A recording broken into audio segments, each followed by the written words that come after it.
LGBTfobia. Meu amor, a gente precisa conversar sobre isso. Não só porque estamos em junho, quer dizer, o mês do orgulho gay, mas também porque é um assunto que impacta na vida de todos nós. A gente precisa conversar sobre isso. Então vambora pro vídeo. Olá, meus amores! Sejam muito bem-vindos de volta ao meu canal. Meu nome é Wallace Farias e esse aqui é o Tu Farias, o canal onde a gente bate um papo descontraído sobre os assuntos da vida, não é mesmo? Hoje o assunto é mega importante, LGBTfobia, a gente já falou ali um pouquinho antes, e a gente precisa conversar sobre isso. Então já pega o seu café, seu chá, sua cerveja, não sei o que você gosta de beber, menino, só senta aí. Vamos conversar, garoto! E o papo é comigo, né, garoto? E aí, Tu Farias? Junho é o quê, garoto? Junho é o mês do orgulho LGBT. E por causa de quê? Por causa de que é o mês do orgulho LGBT, você sabe? Sabe não? Pois então, o que aconteceu em 28 de junho de 1969? A polícia invadiu um bar que era prioritariamente frequentado por pessoas homossexuais, usando de um argumento de conduta imoral. A população começou a se manifestar, a protestar, e principalmente a comunidade gay, né, a comunidade LGBT se sentiu muito atacada com esse gesto que frequentemente acontecia e resolveu protestar a respeito disso, tendo ali um evento conhecido como Revolução de Stonewall, que é o bar, né? O Stonewall é o bar onde aconteceu isso. E no ano seguinte, 1970, as pessoas se reuniram nessa mesma data para fazer o quê? A primeira parada do orgulho LGBT, que era ali uma marcha de protesto em relação àquelas atividades, aquelas atitudes que estavam sendo tomadas pelo Estado ali, que não eram muito coniventes com a questão da humanidade, o negócio do respeito ao próximo. E aí começou então as paradas LGBTs ao redor do mundo. Muitas cidades hoje, inclusive, meu amor, uma das maiores está aqui, no Brasil, em São Paulo. Quer dizer o quê? A gente vai ali, se reúne para dar ali uma manifestada, para dar ali um grito de que a gente precisa repensar sobre inclusão, sobre diversidade, sobre direitos a todos. Não é não? Essa última década foi marcada por avanços em relação a essas questões de direitos da comunidade LGBT. Vamos falar alguns deles aqui. Por exemplo, em 2011, o STF passou a reconhecer e autorizar a união estável de casais do mesmo gênero. Em 2013, o Conselho Nacional de Justiça autorizou e passou a reconhecer o casamento civil de pessoas do mesmo gênero. Em 2020, negócio de ontem, foi que houve o fim da proibição para que a comunidade LGBT pudesse doar sangue. Você tá entendendo quantas pessoas eram proibidas de doar sangue só porque era LGBT? Negócio do preconceito mesmo. E um marco muito significativo foi no ano de 2019, quando o STF enquadrou o crime de LGBTfobia no mesmo patamar do racismo. Ou seja, por não haver uma legislação específica para se pensar e trabalhar as questões referentes à LGBTfobia, o STF criou ali uma estratégia para que isso pudesse ser sim criminalizado, entendendo o quanto isso era danoso às pessoas da comunidade LGBT. Obrigado, STF! Agora que a gente já entendeu o negócio do mês de junho, o que a gente precisa falar sobre isso, vamos falar sobre isso, né? Mas antes da gente começar a falar sobre o negócio da LGBTfobia mesmo, entender o que é isso, a gente vai pedir aquele negocinho que você já sabe o que eu vou fazer. Se inscreve, corre aqui, curte, comenta, bora. E outra coisa, LGBTfobia é um assunto muito sério. Então, se você foi vítima de algum processo de LGBTfobia, algum tipo de violência e quiser ter mais conhecimento aprofundado sobre essa questão, eu vou deixar aqui embaixo na descrição o site da ANTRA, Associação Nacional de Travestis e Transsexuais. Lá tem cartilhas explicativas maravilhosas para diversos assuntos, inclusive o assunto de como proceder em casos de violência de LGBTfobia. Vou deixar o link aqui embaixo para você clicar lá se você quiser saber mais informações, tá bom?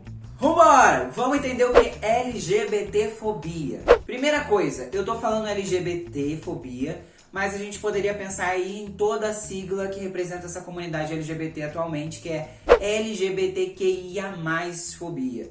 né? O mais está ali justamente porque essa sigla frequentemente sofre modificações e inclusões de novas siglas, mas é difícil conter numa sigla tantas variantes da diversidade do que somos. Então o mais está ali para representar essa diversidade que não está representada ali naquelas letras iniciais. LGBTfobia, então, pode ser entendida como um sentimento de repugnância irresistível, uma raiva, um ódio, um preconceito, uma intolerância que pessoas podem ter por pessoas que são homossexuais, lésbicas, transexuais, ou seja, a comunidade LGBTQIA+, justamente porque elas fogem desse padrão de heteronormatividade. É um link! Heteronormatividade. A gente já conversou um pouquinho sobre esse termo em outro vídeo, que eu vou deixar aqui no card, mas, ó, garota, deixa de ser ansiosa. Você vai clicar aqui depois de ver esse vídeo completo, entendeu? E depois você vai para outro assunto. Agora, foca nesse aqui. Agora, por que tem homofobia? Por causa de que esse negócio existe? A gente pode entender a homofobia, como outras formas de preconceitos, como uma atitude de colocar as pessoas, aqui no caso a gente está falando da comunidade LGBTQIA+, nessa posição de inferioridade, de anormalidade, baseado no quê? Numa lógica, né? Numa concepção estrutural de sociedade onde tem uma normalidade, um padrão, que nesse caso aqui, na sociedade onde a gente está incluída, é um padrão heteronormativo. Isso leva a gente a pensar sobre a questão da hierarquização da sexualidade, que acontece aí no negócio dessa estrutura social. Que é o quê? Esse padrão dominante também se vê ameaçado ao pensar outras identidades, outras formas de existir, negócio da diversidade, e colocar em risco essa hierarquia que existe aqui, que era para todo mundo ser heteronormativo na cabeça deles. Agora, o negócio do motivo mesmo, pra gente dar aqui nome por motivo, né, é bem complexo, é bem diverso, que tenta se entender sobre a origem dessa LGBTfobia. Porque pode ser a questão dessas reflexões sobre hierarquização da sexualidade, pode ser o rolê de identificação, que é o quê? A pessoa, né, ela tem dentro dela ali aqueles indícios, coisas que ela vê, que ela identifica da comunidade LGBTQIA+, dentro dela, mas ela não consegue trabalhar aquilo dentro dela, ela vê aquilo dali como uma ameaça a ela mesma e ela se comporta manifestando raiva sobre aquilo que é dela, mas ela reflete no amiguinho, entendeu? E manifesta o ódio no amiguinho, só que no caso ela tá com raiva, é dela mesmo. Mas menina, é muito negócio, são palpitações, né? E vai, e vem, e vai surgindo motivinhos, que a gente vai tentando dar uma catada para entender o que tá passando nesse negócio aí dessas pessoas. Porque é um negócio do irracional. O que te incomoda ou incomoda aquela pessoinha, porque o outro não existe. Né? Manifestações de LGBTfobia não é só agressão física não, bebê. Não. Pode ser violência psicológica, violência sexual. Muitas pessoas são abusadas sexualmente por serem LGBT. Pode ser discriminação, pode ser tentativas de assassinato.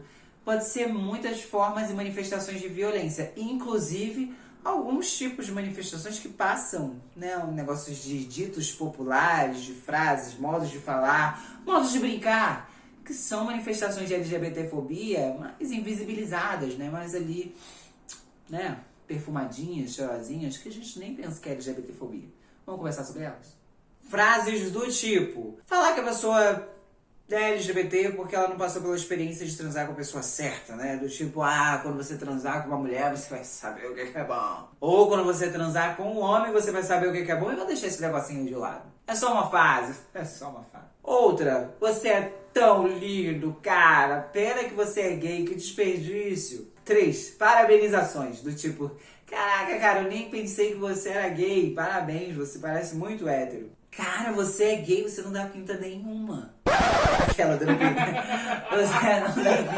Você não dá pinta nenhuma. Outra coisa: colocar as pessoas LGBT em um bando de estereótipos, do tipo: toda sapatão tem que ser caminhoneira, tem que ser o negócio da mecânica, brutona, não faz a unha, corta o cabelo curto, raspa aqui do lado. Todo gay tem que ser muito alegre, celebrativo, adora fazer makes, adora cortar cabelos, ouvir Lady Gaga e Beyoncé. E muitas pessoas podem inclusive falar: não, mas eu não sou LGBTfóbico, cara, eu tenho super amigos LGBT. Não. Muitas pessoas querem fazer parte da comunidade LGBT no negócio da alegria, porque a comunidade LGBT é geralmente muito inclusiva às diversidades, porque ela entende a diversidade como pilar de existência, mas elas não querem muito se posicionar ou vivenciar a parte ruim da comunidade LGBT, que é toda a questão da violência que acontece só porque aquela pessoa existe, só porque ela é o que ela é.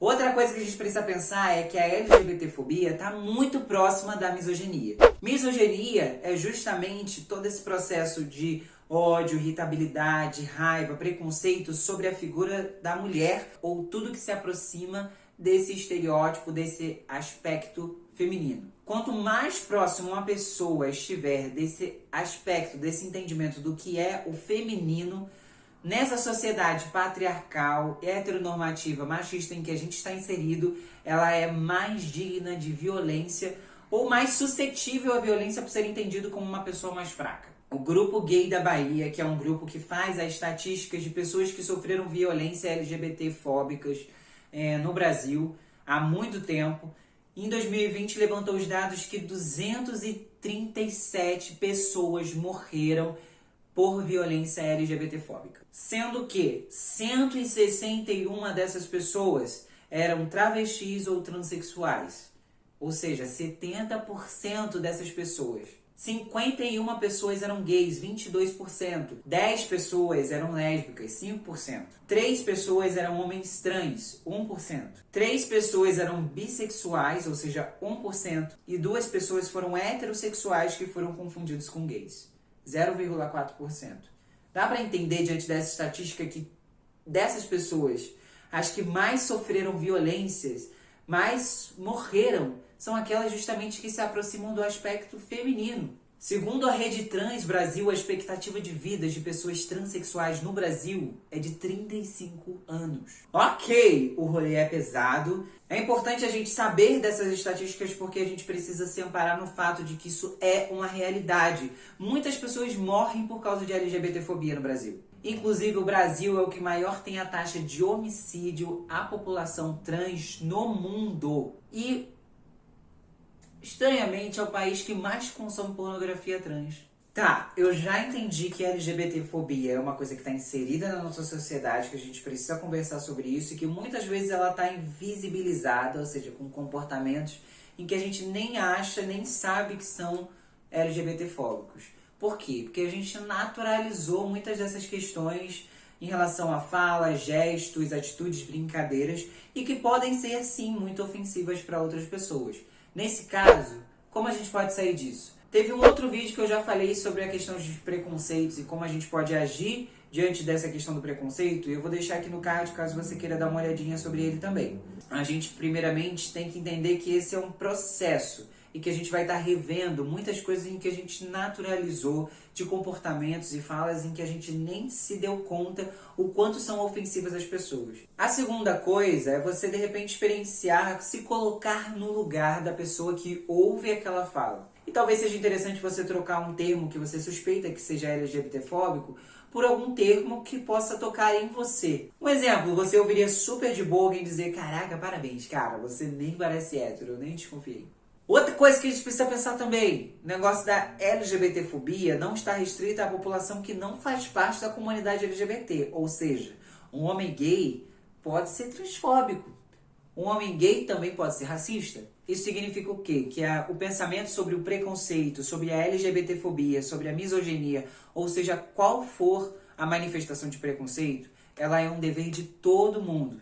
E ela é uma questão de pensar a nossa sociedade, o nosso modus operandi de pensar, agir. Isso leva tempo, isso demanda energia, não é uma missão fácil, não é 3 passos para o sucesso, mas é uma coisa que precisa estar acontecendo para a gente verdadeiramente conseguir estruturar uma sociedade que seja inclusiva, amorosa, respeitosa e, mais que tudo, ciente de que somos, enquanto humanidade, diversos. Tá passada? Eu também. Mó fala de final de filme. É isso, meus amores. Eu espero que você tenha gostado desse vídeo. Se esse vídeo foi bom, significativo, informativo pra você, pode ser pra outra pessoa. Então já pega e já compartilha com outra pessoa, tá? Se inscreve aqui no canal, clica no gostei, negócio do sininho, o rolê todo que tu já sabe o que é pra fazer. Outra coisa, comenta aqui embaixo sobre temas que você quer que sejam debatidos aqui no Tu Farias. Vou deixar também o meu Instagram pra gente se ver mais pertinho por lá. E é isso, meus amores, um beijo nessa testa gostosura.